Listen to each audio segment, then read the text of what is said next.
Shabbat Shalom, Temple Israel of Greater Miami. I hope that this message finds you all in good health. And hopefully many of you are getting vaccinated so that we can come back together and celebrate soon in person. Alas, right now we are still virtual. And so I bring you this message this Shabbat morning.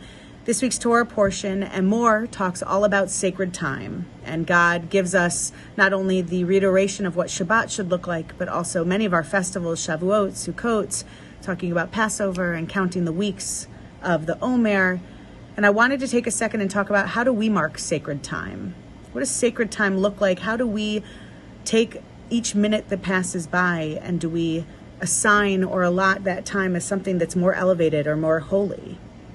Judaism says any time that you invite God into the experience, that time then gets marked as holy. I want you to think about our prayer, the Shehechianu, the prayer that we say at so many different times of our lives when we want to mark that moment as being special, as not being mundane or regular, but as being elevated. And how do we do that in Judaism? We say a bracha, we say a blessing that brings God's name into it.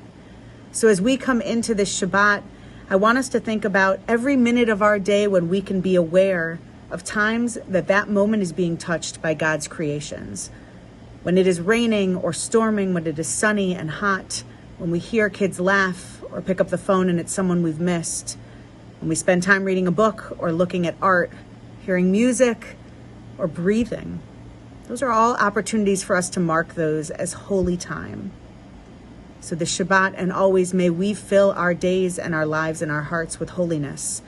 May we invite God in and invite God to stay so that we can be reminded that indeed every single moment that we're alive is the potential for the best moment of our lives, for the holiness to enter our lives, and for us to be one community, protected and loved by God. Amen. Shabbat Shalom.